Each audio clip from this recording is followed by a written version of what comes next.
சாதத்திலேயே போட்டு சாப்பிட்ற மாதிரி ஒரு சொரக்காய் பருப்பு இன்றைக்கி செய்து பார்க்கலாம்.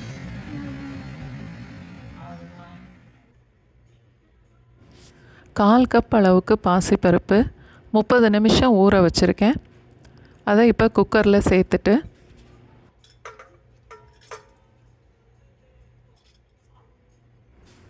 அரை கப் அளவுக்கு தண்ணி, சின்ன சைஸில் ஒரு சொரக்காய் வெட்டினது 3 கப் அளவுக்கு இருக்கும், அதையும் குக்கரில் சேர்த்துடலாம்.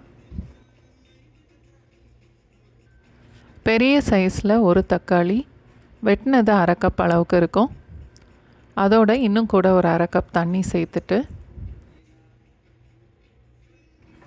குக்கரில் 2-3 விசில் வச்சுட்டு அடுப்பை ஆஃப் பண்ணிடலாம்.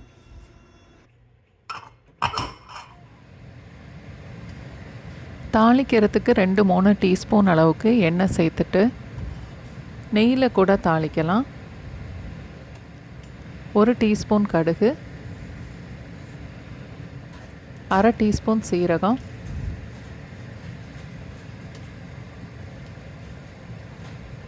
மீடியம் சைஸில் ஒரு வெங்காயம், 2 பச்சை மிளகாய், 2 இன்ச்சு நீளத்துக்கு இஞ்சி, 4-5 பல் பூண்டு எல்லாமே நல்லா பொடிசாக வெட்டிட்டு அதோட கருவேப்பிலையும் சேர்த்து கொஞ்சம் வதக்கணும்.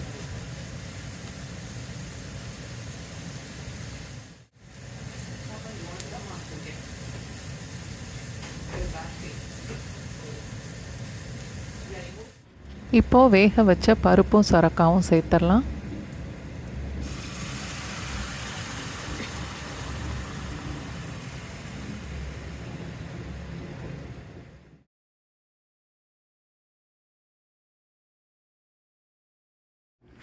தேவையான அளவுக்கு உப்பு சேர்த்துட்டு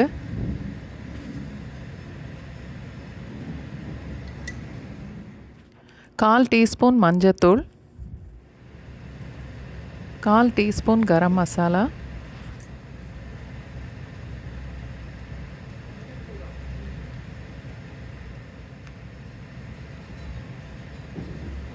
எல்லாம் சேர்த்து நல்லா கலந்துட்டு மூடி போட்டு ஒரு 2-3 நிமிஷம் வரைக்கும் கொதிக்க விடணும். நடுவில் 1-2 தடவை கிளறி விட்டுக்கலாம்.